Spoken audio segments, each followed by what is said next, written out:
The movie opens with a child's voice narration. 2 years ago, on a night in Maybrook, Pennsylvania, at 2:17 a.m., 17 children ran away from their homes and have been missing ever since. The astonishing fact is that all 17 missing children were from the same class at Maybrook Elementary School.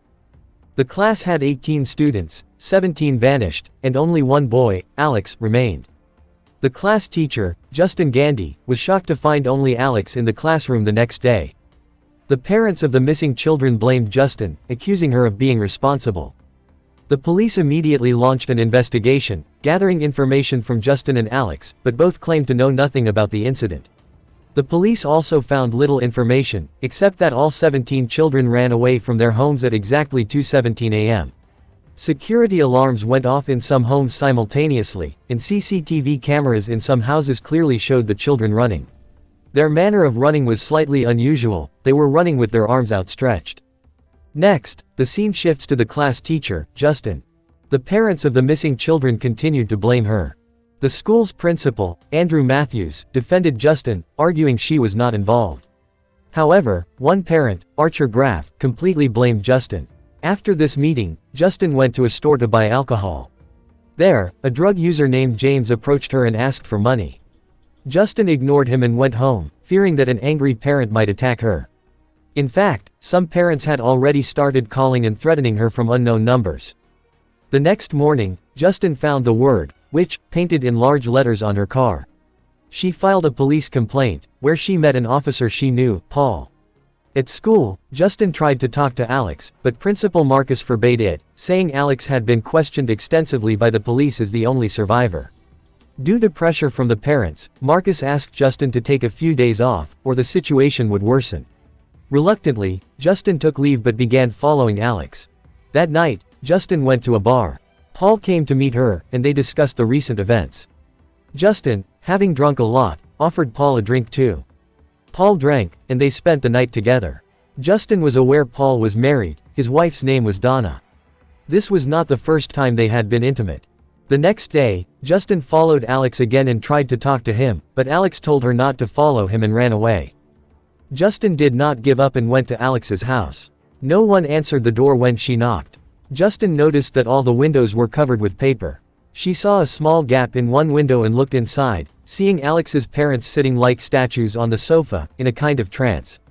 Frightened, Justine immediately called Principal Marcus, demanding that the house be legally inspected to ensure Alex's safety.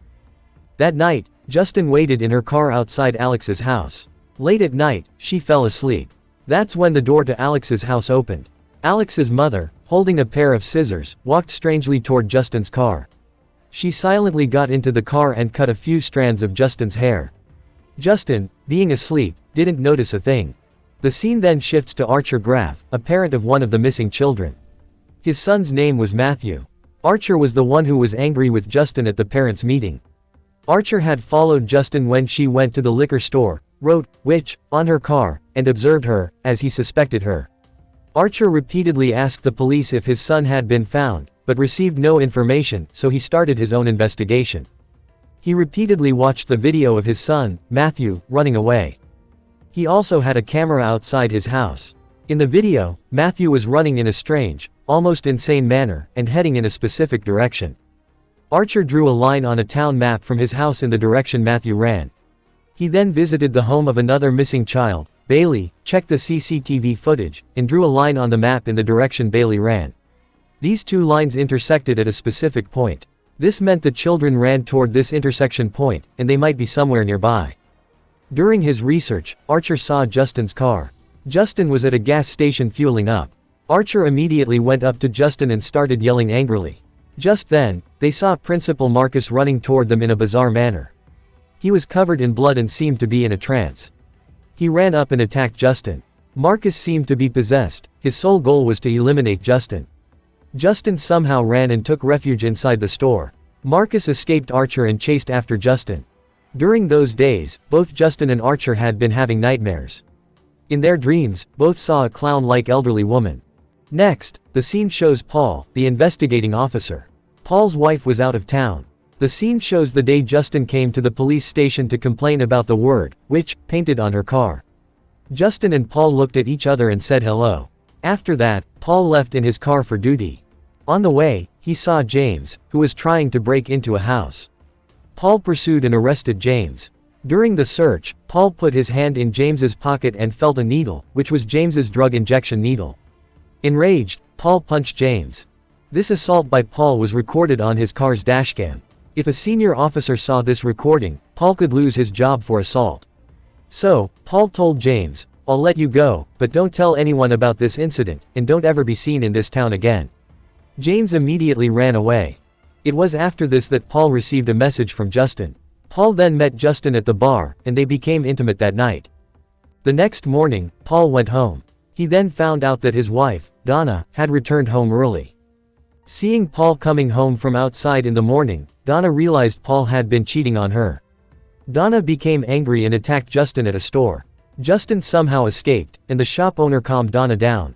Paul went to the police station and told his senior officer about the assault. The senior officer told him that nothing would happen to Paul if James didn't file a complaint, and the recorded footage would automatically erase within a month. After discussing this, Paul came out of the police station. He then saw James coming toward the police station. Paul got angry. "Didn't I tell you not to come back?" he asked, and started chasing him again. The scene then shows James's life a few days prior. James is a drug user. He tells 1,000 lies and commits petty thefts to buy drugs. He had asked Justine for money when she went to buy alcohol. Paul caught him when he was trying to break into a house to steal. After escaping from Paul, James decided to steal some items, pawn them, and buy drugs. For this, James went to Alex's house, the only child who hadn't gone missing from the class. James entered Alex's house and started stealing small items like kitchen utensils and CDs. That's when he saw Alex's parents sitting like statues on the sofa. They were not moving, in a state of trance. James ignored them and went to the basement of the house. There he saw the 17 missing children standing in a trance. James was shocked. At that moment, Alex's parents started walking toward James. James somehow ran away from the house. Outside, he saw posters of the missing children on the streets. There was a $50,000 reward. Driven by greed for money, James called the police and said he knew the children's location. The police told him he would get the reward if he came to the police station and reported it. So, James went to the police station. But outside, Paul saw him and started chasing him again. James ran into the woods.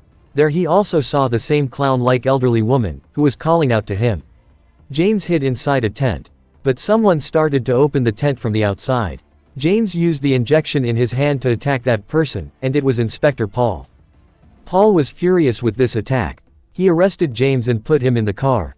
To escape, James told Paul that he knew the location of the missing children. James took Paul to Alex's house.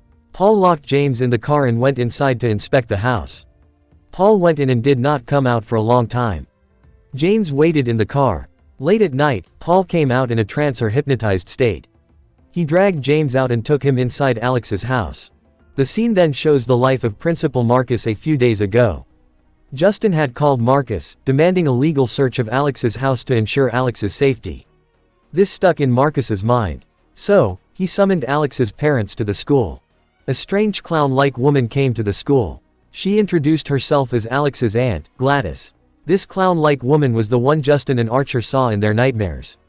James also saw her in the woods. Gladys said Alex's parents were unwell and could not see Marcus. Marcus then said, "I need to see Alex's parents, or I will have to come to Alex's house and inspect everything, or inform child services." Hearing this, Gladys became furious. Marcus disregarded it and went home. However, Gladys came to his house. She entered uninvited and asked for a bowl of water. Then, Gladys took out a strange branch in front of them. It was like a plant stem, full of thorns.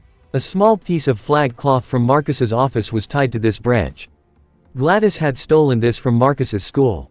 Gladys then cut her hand with the thorns on the branch, smeared all the blood on the branch, and before Marcus or his friend could stop her, she rang a small bell. With that, Marcus was instantly possessed, hypnotized. Marcus was now under Gladys's control.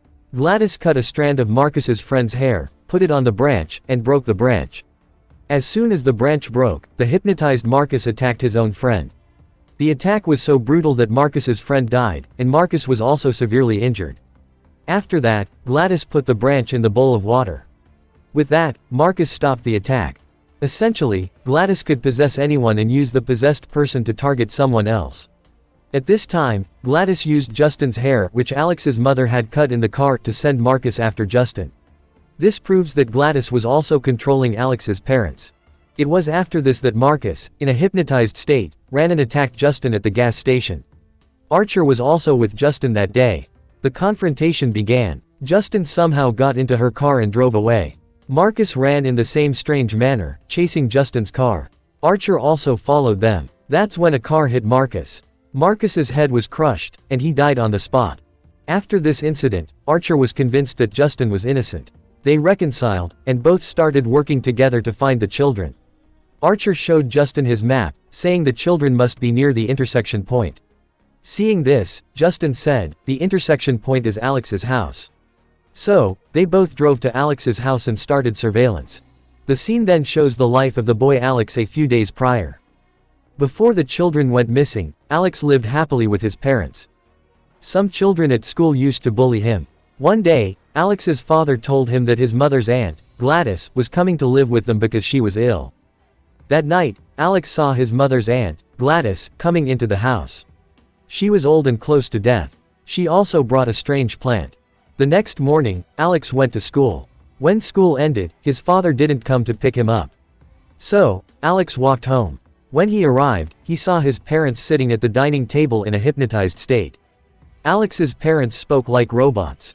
Alex realized something was wrong. Just then, Gladys came in front of Alex. She now looked younger and healthier than before.